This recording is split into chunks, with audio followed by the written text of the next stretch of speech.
Hello, I'm John Rossi, a touring drummer with the love of all things animal. When I'm on the road, I visit as many zoos, aquariums...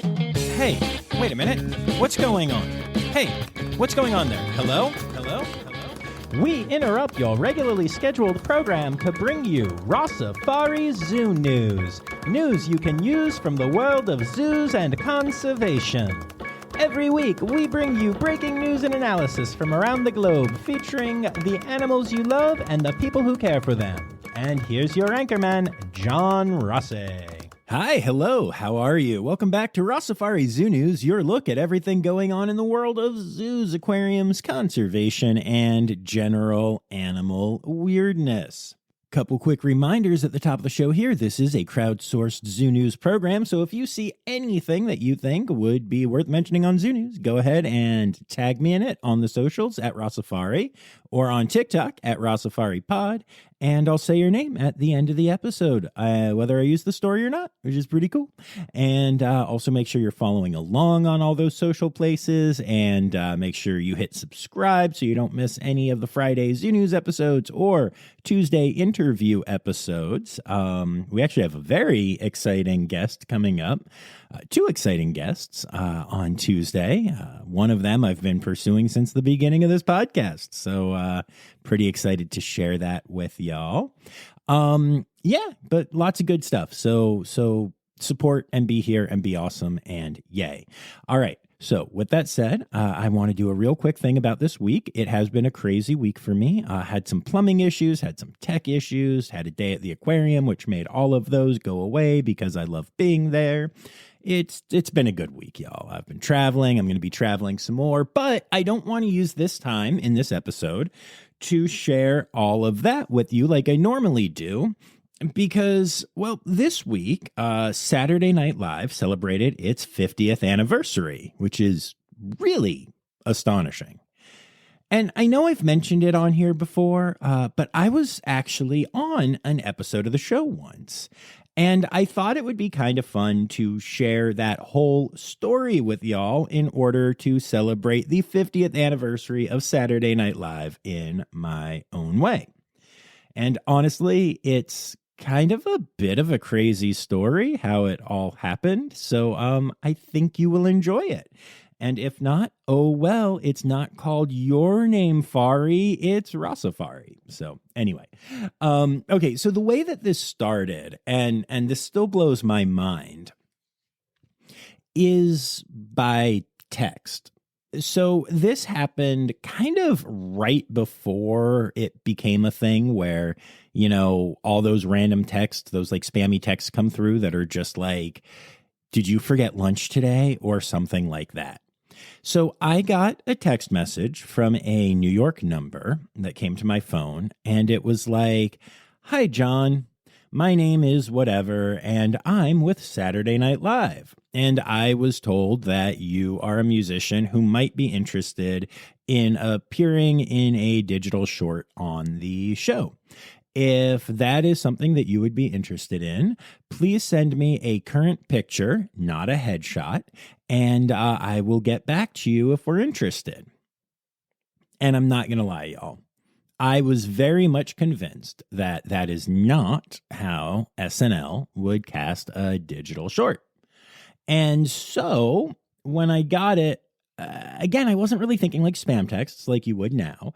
And I was like, oh, this is one of my friends that has moved to New York City because I work in theater a lot, and a lot of people move to New York City, and usually you keep your number, but hey, whatever.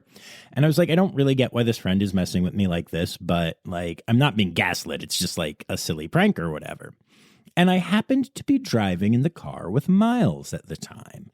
And so I got the text when I was sitting at a red light, and I read it, and I thought it was a friend. So I said, hey, buddy, look up. And I snapped a selfie of me sitting in the driver's seat with Miles behind me, smiling. And I responded to the text, and I was super casual. I said something like, sure, I'd be down. Here's a current picture. And then I put in parentheses, I'm the one in the front. which, obviously, but this is my brilliant sense of humor. And I genuinely expected to get a response back that was like, "Ha, got you, buddy. This is whomever." And I was like, cool, whatever. And so instead, I got a text back that was like, "Great, John. We will see you at this time on this date at this theater in Brooklyn, New York." And even then, I was like, this is a joke, right? But I was like, okay, cool, see you then. And they were like, bring 2 forms of ID or a passport, and we'll fill out paperwork and get things going. And I was like, nah, but maybe this seems very real. And so I quickly reached out to a friend who lived near Brooklyn. And I was like, "Hey, question for you. Is there an old theater at this location?" And she was like, "Yes."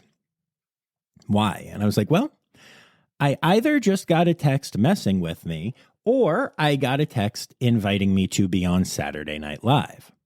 And she was like, "Oh my gosh." And I was like, "Yeah, I really can't tell." And she was like, "Well, come up, hang out with me. We can like grab dinner and like be friends. And then go there, and it won't be that far away. And if it's a real thing," because the shoot was happening at night. So it was like, if it's a real thing, you can go and do the shoot. And if not, you can either drive home or you could just like crash with me. Like, it's fine either way. You will not have wasted your day, and that's cool. And I was like, okay, I'll do that. So I go and I hang out with my friend, and I drive into Brooklyn, and I'm like, this can't be real, but this has to be real, but this isn't how the world works. And I get to this theater, and it is lit up like crazy, and there are NBC trucks and vans everywhere. And honestly, that was the first time that I truly believed I was about to be on SNL. And so I went in and I signed the paperwork, and they sent me to costuming, where I found out that I was going to be, weirdly, the bass player of a like 80s hair band. And costuming was incredible. And they put me in these red crazy pants, and I don't even know what the material is called. And they did me up like an 80s rocker. And I will post some photos in stories about this. And you can see this, but it was quite the look. I'll just say that. And the team was incredible. They had multiple costume designers picking from the wardrobe stuff that they had there. And they were like debating which pin I should wear, even though if you go and look at the sketch, you will see I'm barely visible. But like every detail of every costume was considered from an artistic perspective. And it was really fascinating. That team was the best. And then they put me in makeup, and they had one of the people working there. Their job was just to fan the person in the makeup chair at that moment. It was insane. And there were a lot of us in this shoot, and they were so professional and so cool. And I have worked with some of the most amazing theater crews and touring crews. I have never seen anything like what I experienced at SNL. And remember, this was all a location shoot. So this was just like the wardrobe they brought with them and stuff. It was astonishing. So after that, we went and we learned what we were going to be doing. And the sketch is called Holes, and it stars Beck Bennett and Kyle Mooney. And it is a parody of like a Guns N' Roses November Rain type thing. It also features Adam Sandler in a guest spot, though sadly he filmed that on his own or not with us, and I did not get to meet him like I did with Beck and Kyle. And I'm going to be honest, it's not the world's best sketch, but you can look it up. It's called Holes, and it's unique. I'll give it that. And I'm the bass player in it. And so the interesting thing for me, I mean, all of it was interesting, but the first take that they did was they filmed the guys, just the two of them, doing the music video, and then they added the rest of us in a couple different ways. And when they filmed just the guys, it was this interesting thing because all of us went to the balcony to watch, And it was our first time seeing what we were going to be a part of. And we were so excited, and there were so many of us, and we were bubbling with anticipation. And then they did the song, and it was 30 or so people, I think, and you could just feel the air go out of all of us as we all simultaneously had the realization as it went from, I'm going to be on SNL to, oh man, I'm going to be in one of those kind of weird, mediocre SNL things. That's unfortunate. But it was so fun. And we went up and we recorded takes where it was just the band and the guys, and then with all of the other guests. And it was just a whole really funky, amazing, fun, cool, goofy thing. And we did dances, and I was the bass player, and I don't really play bass. And it was a whole thing. It was cool. And they did it. We had pyro. We had to have learn about pyro because we needed to be safe and not catch on fire on stage. And it was one of the coolest things ever. And I ended up getting paid $250 for my night, and left a legacy of, I was on SNL, and yeah, pretty proud of that. I will say the craft services was, oh my gosh, it was just amazing. And Beck and Kyle were really cool. They were actually between takes, they were working on some other parody songs that they were thinking about and playing through them. And the guy who was playing the drums and I kind of played along with them. And I was like, I'm jamming with Beck and Kyle. That's fun. So anyway, that is my SNL story. And with that said, let's get to the reason you're actually here. And no, I don't mean Zoo News. I mean parody song. All right, we'll be back after this quick break. You remember the book The Feather Thief, right? Well, now there's a podcast diving deep into the wild world of true crime, museum heists, and the secret underground trade of rare feathers. It's one of the most bizarre, jaw-dropping stories you'll ever hear. And Birds of a Feather Talk Together is unraveling it all. Trust me, I'm hooked. And if you love nature, true crime, and stories that'll leave your jaw on the floor, you need to tune in. Listen to Birds of a Feather Talk Together. You won't believe this story. Told from the perspective of ornithologists who work in a museum, you're going to enjoy hearing all of the behind-the-scenes stories on Birds of a Feather Talk Together.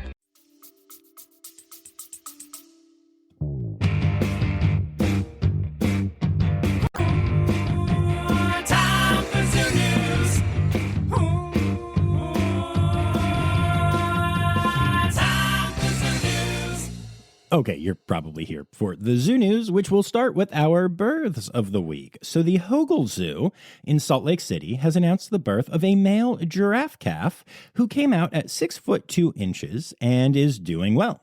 Born to mom Stephanie, the little one had an easier descent into the world than many giraffe calves, which have to fall 6 feet to the ground to enter the world. The zoo actually prepared a soft landing area to make sure the baby wasn't hurt during the fall, which isn't something I've heard of being done before, and I think is pretty cool. This also leads to an interesting realization I had. So those of you who have been listening for a while know that I think all baby animals should just be called lets, with the first syllable of the last word of the animal name coming first. So a panda would be a pandlet, binturongs would be called, and actually are called, bintlets, stuff like that. But in all the time I've been doing that on the pod, over 2 years now, I have always called baby giraffes giraffelets. But in talking to Red Panda level patron Dr. Laura Shank, I realized that didn't follow my own rule, and it would be Jurlets. I apologize profusely for the mistake I've made in saying this the last few years. I hope to learn from this mistake and to do better moving forward. Anyway, Zoo Tampa has welcomed a baby bongo to the world. Named Millie, the baby was 22 pounds at the time of birth and is doing well. She was born to Blitzen and Marvin and is the first calf for Marvin. This expands the herd at Zoo Tampa to 5 individuals, but the plan is actually to expand that number in the near future, so here's hoping for lots more baby bongos, or bonglets, in the future. The Perth Zoo has welcomed some numbat joeys. 3 of their numbats have a total of 10 joeys currently in their pouches. Azari and Theodora are both experienced moms, while Carla is a first-time mama. Congrats to the moms and all the little pouch potatoes. Smithsonian's National Zoo has welcomed 3 maned wolf pups at the Front Royal campus in Virginia. The campus is not open to the public, but does some really amazing conservation work and some great breeding and stuff. And I actually know some of the maned wolf team there, and I am just so legitimately excited for them. Hopefully the little ones end up all doing well, because these pups are just adorable, and the work at that facility is just top-notch. And last but not least in our berths, Zoo Miami has welcomed 3 river otter pups to mom Zinnia. It's her 3rd litter of river ottlets, and all are doing quite well. There are 2 females and 1 male in the group, so congrats to the team at Zoo Miami. And that brings us to our deaths for the week. And we start with Spud, the male red panda that called Zoo Boise home and who has passed away at the age of 14. Spud was one of the oldest red pandas in the AZA stud book at the time of his passing. Health issues emerged as he aged, and the decision was made to humanely euthanize him as they began to negatively impact his quality of life. Spud was a beloved animal who did a lot to help people fall in love with the species and care about their conservation, and he is greatly missed. Our friends at the Chattanooga Zoo have said goodbye to one of the iconic animals at their facility, who I had the pleasure of introducing y'all to a few years ago. An almost 50-year-old spider monkey named Spider-Man has passed away. He was known for pulling pranks on the staff at the zoo, and he also entertained guests and staff by doing incredibly athletic antics on his exercise wheel.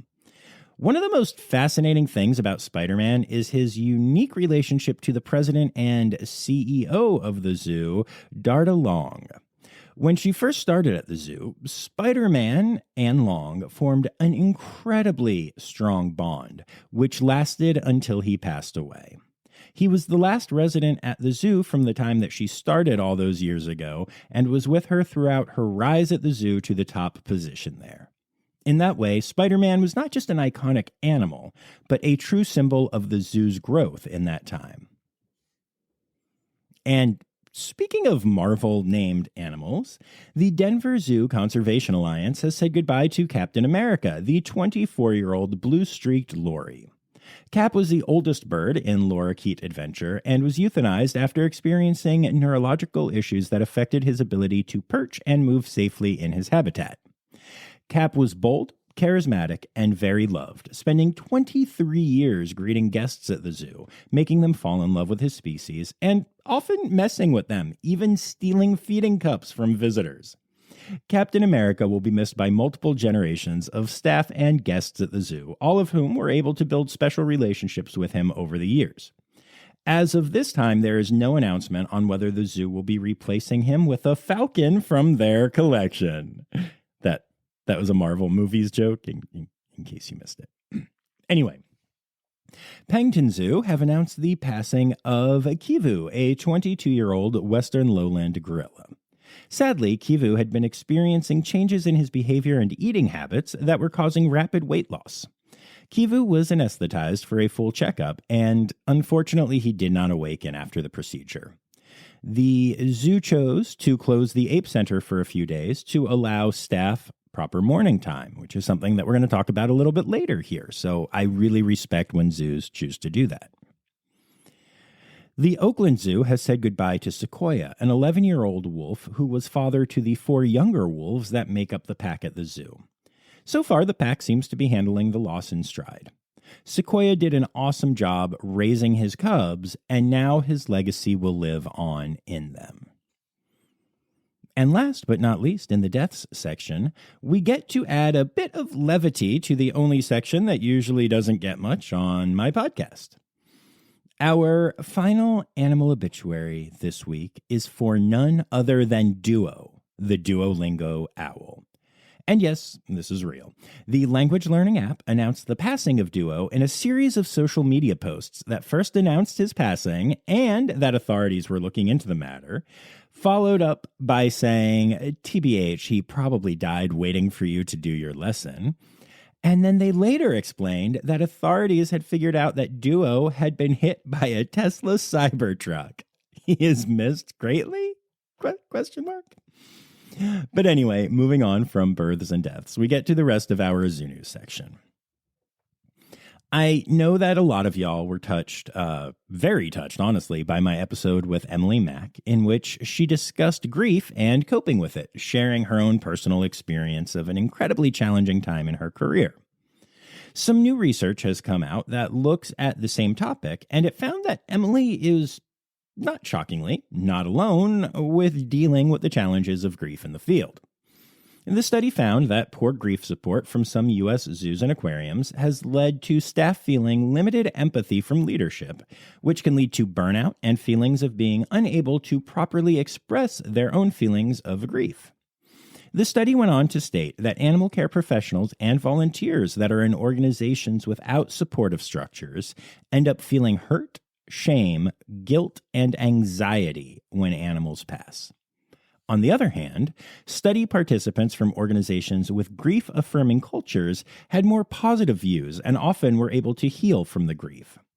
Participants in the study, all in the zoo field, expressed a desire for a culture where they could openly ask for support, take a moment to catch their breath, and have access to grief resources tailored to the need of zoological professionals and volunteers. And while much of the grief discussion in the study was centered around death, it was noted that even animal transfers can be very challenging for the staff. The people surveyed for the study pretty much universally agreed that a zoo animal grief special interest or advisory group would be a great start to fixing the problems that plague a lot of facilities when an animal dies, and that an online database with grief resources made available to keeper staff would also be extremely helpful. And look, I don't often go into a ton of detail about my experience volunteering at Aquarium of Niagara because I do that as John and not as Rossifari. But I will say this. In the roughly year that I have been at the facility, my team has lost 3 animals, 2 penguins and a sea lion. And we've talked about them all on here already. You guys know this. We also had a seal transfer to another facility for a breeding wreck, making 4 animals that were on my team that are no longer there. And while that might not seem like a huge number, the team only cares for the pinnipeds and the penguin colony, meaning we had 23 animals when I started, and now, a year later, we have 19. It's almost 20%. And it's hard. As I've mentioned when I said goodbye to them on here, I had very close relationships with both penguins that passed and also really, really loved our sea lion that we lost. And I'm only a very part-time volunteer.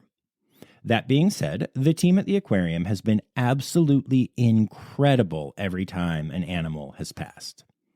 I ended up volunteering on the day after 2 of the 3 euthanasias happened, and those were some really tough days. But the entire team was there with kind words and food and cards and offering to help and even just to listen. Lots of tears were shed, lots of hugs were given, lots of reassurances were shared. It was really amazing to see. And I realize now that I'm incredibly fortunate to have support like that at my facility, as is everyone there. Especially the people who do this for a living and don't just bop in when they're in town. Because I know a lot of people who listen work, in the industry. And if you are at a facility that doesn't have something like that, true institutional support, then I would highly recommend looking into what can be done to help create a culture like that at your facility. In an industry that exists in large part to create empathy for animals, we need to make sure that the humans involved are getting the empathy they need as well. All right, on to a lighter subject. It's time for the annual USA Today voting for the various Best Zoo categories, including Best Zoo, Best Safari Park, Best Zoo Exhibit, and this year, Best Zoo Membership. I'm not going to go through all the nominees, obviously, but you can go to 10best.usatoday.com if you want to vote. And, you know, a lot of the usual suspects are on the lists, but I will point out some of the maybe less expected nominees I found as I went through the lists. Best Zoo Membership includes Zoo Montana and Rolling Hills Zoo in Kansas. Flamingo Mingle at the San Antonio Zoo is nominated as one of the Best Zoo Exhibit candidates. Best Safari Park nominees include B. Bryan Preserve in California, Buffalo Safari Jeep Tour in South Dakota, and the Global Wildlife Center in Folsom, Louisiana. And the Best Zoo nominees include our friends at Cape May County Zoo and Riverbanks Zoo and Gardens, amongst the usual contenders. So yeah, congrats to all the nominees. Cool to see some new names in these categories, and we'll be reporting back on the results. I think voting happens into March. The Milwaukee County Zoo has welcomed a new adult female jaguar named Philly. And even though we normally don't do animal transfers or arrivals as news, this one is special. Philly arrived to her new home from the Belize Zoo, where she lived for a few years after being rescued and deemed non-releasable as part of the Human-Jaguar Conflict Program. Because of her wild roots, Philly brings incredibly valuable genetics to the AZA Jaguar SSP. So this is not only exciting news for the Milwaukee County Zoo, but for the conservation of the species as a whole. The Auckland Zoo has been doing incredible conservation work for cobble skinks since 2016.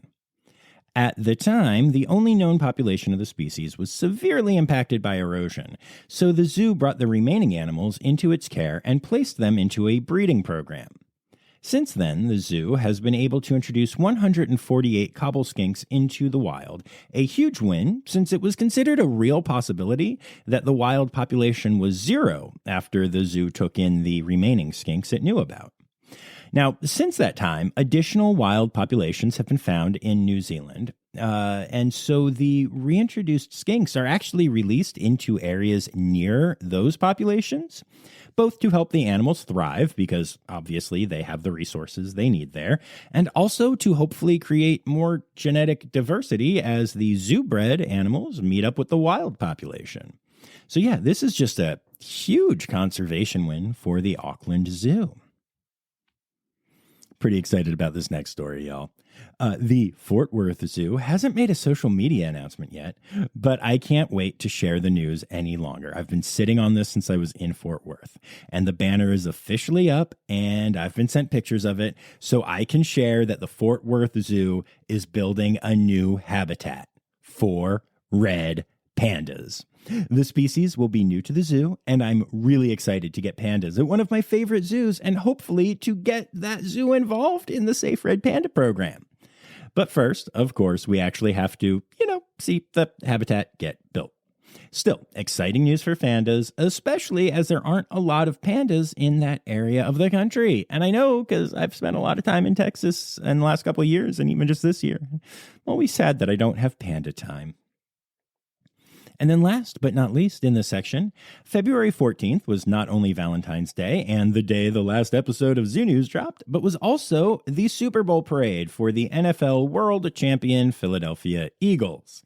And yes, they say they're the world champions every year, even though the NFL is just a bunch of U.S. teams, but I digress. Anyway, my mom always told me that the city that has the Super Bowl winning team sees a huge influx of income after the game, and I now have some zoo-y evidence to back that up.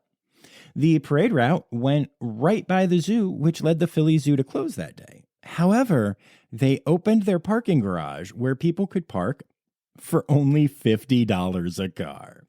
I can't help but feel like that was a pretty awesome fundraising strategy for the zoo. They have a multi-level parking garage, and if all those spaces were filled, that is a lot of cheddar, y'all. So congrats to the zoo on this innovative way to make some moolah and to give back to their Eagles because the Philadelphia Eagles won the Super Bowl. Conservation news time. Oh yeah. Fun little story to start off conservation news this week. Celebrity Jeopardy featured Blake Anderson, who was competing to raise money for the Turtle Conservancy. Blake took second place on the show, losing to Robin Thede, though he did beat Susie Essman. Now, I love seeing a turtle conservation organization get money and some exposure on such a cool thing like Jeopardy.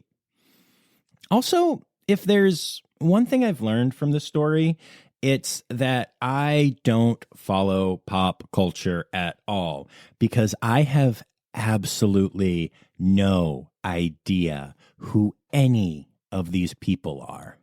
But I super respect that one of them likes turtles. And then I weirdly have two conservation news stories from Scotland this week. So first, some great news. The Scottish bumblebee population is thriving after a rewilding project that has been super successful. And by thriving, I mean the population is 116 times larger than it was just 2 years ago. That is ridiculous. Rewilding really can work and be incredibly successful, and I think this story is such great evidence of that. The project was built around simple concepts such as restoring nature to green spaces and installing native plants. The bees themselves did the rest. Sometimes the most basic conservation work really does get the job done. Now, on the less cool side, Scotland is actually considered one of the most nature-depleted countries in the world, and as such is in the midst of multiple rewilding efforts, trying to achieve things like increasing, the bumblebee population to 116 times its size in just 2 years. That's incredible. But it's not all good news, as Scotland's First Minister recently announced that no new lynx will be introduced under his government, and lynx are a native species that is needed for ecological balance, especially as the country strives to restore and regenerate its biodiversity by the year 2045. You can't achieve that goal without reintroducing important species like the lynx. It seems like a lot of the problems that wolves face in the U.S. that we talk about all the time, and it's pretty disheartening to see. So hopefully conservation scientists will be able to step in and convince politicians that the species is important to the ecological health of Scotland, because it is, and ecological balance requires predators, y'all. And I know, preaching to the choir, but I hope they're able to figure this out, because it looks like the rewilding efforts and the money and the drive and all of that is there in Scotland right now. But when you become weirdly anti-certain species, you're not gonna do a great job of it. So, yeah. And that's what we got for conservation news this week. So let's get to... It's time for other news. It's time for other news. Hey, now, right now, it's time. It's time for other news. Hey, it's a segue to the part called other news. All right. So just a quick story for pet owners. A company called Save This Life, which is a pet microchip company, has closed with no notice and without transferring their data to any other microchip company. What that means for you is essentially that if your pet has a microchip from that company, you need to reach out to another microchip company and transfer your information to them. If you have the microchip number, you can do this directly, but if not, you should be able to reach out to your vet, who should have the number in their records. The chips still work, but right now, if you don't transfer the chip to another company, if someone finds your pet and scans it for a microchip, they will not have any access to any of your data, like your name or your contact info. So making sure your microchips are registered with another company will make everything okay again. So please, please, please make sure that you do this for your fur babies. And yes, it's really scary that this happened and that so many people don't know about it.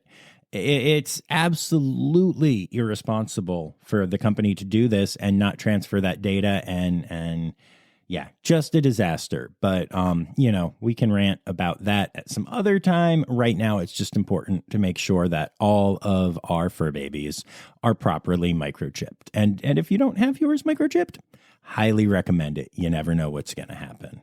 Also, get pet insurance. Oh, animal holidays. Animal holidays. Hey! All right, y'all. It is February, which is Adopt a Rescue Rabbit Month, International Hoof Care Month, National Bird Feeding Month, and Fishing Cat February. And then moving on to our individual days, February 24th through the 28th is National Invasive Species Week, and February 27th is International Polar Bear Day. And those are your animal holidays for the week.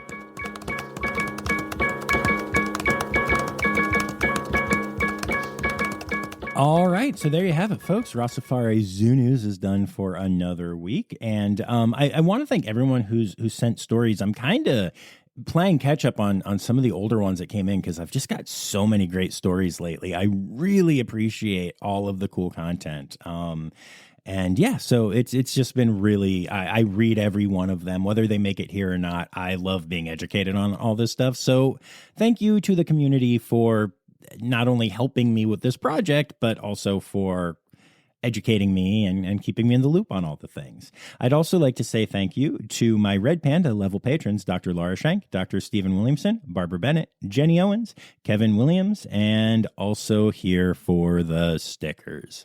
And that's right, y'all. If you are a Binturong or Red Panda level patron, you get a free sticker every month for being in those groups, and you will have the opportunity to buy stickers if you are in the lower groups. So please make sure that you go to patreon.com/Rossifari to support the pod. I'd like to say thank you to everyone who contributed stories to this week's episode, including Anya Keene, Colleen Lenahan, Kim Cooley-Croninger, Carrie Kirkpatrick, Kevin Williams, Emily Rockbuck, Barbara Bennett, Crystal Chapman, Strix, Dr. Laura Schenk, Marianne Rossi, Jacob Zinn, Rowena White, April Taylor, Jay Meredith, Ali Malensky, Kay Malensky, The Malenskys, Dr. Natalie Taco, Dr. Stephen Williamson, Dr. Zoe Rossi, Chris Gross, Becca Fewer, Jennifer Morgan, Sam Evans, Jody Allen, Ann Yoshioka, Turan Hanton, Emily Mack, Nikki Morley, Madeline Weaver, Ken Tryon, and Christina Powers. Thank you all so much for contributing this week. I also love how long the list was this week. Good job, team. We will be back here on Tuesday with a very special episode. It's actually the start of a 2-part series celebrating the AZA SAFE programs, and to be talking to you all about those programs for the first week, we are going to have Katie Lieben, who runs the programs for the AZA, and Dan Ash, the president of the AZA, who I have been looking to get on this podcast for ages. It was awesome. We actually went down and sat down in Dan's office and did the interview in person, and it was a lot of fun. So we'll have that out on Tuesday. Enjoy, and I'll see you then. And until then, remember, friends, the words Newsy Credits backwards are Steiderk Yiswen. The Rossifari podcast is produced, hosted, and engineered by John Rossi. Editing and fact-checking by John and Dr. Zoe Rossi. Our theme song is Sevens by Nathan Burke, performed by Nathan and John. Interrupting John theme and additional voices by Taylor Isaac Gray. You can reach John directly on Instagram and Facebook at Rossifari or by email at rossifaripod@gmail.com. Rossifari is part of the Daydreamer Media Network. Now, stop listening to me and go visit a zoo.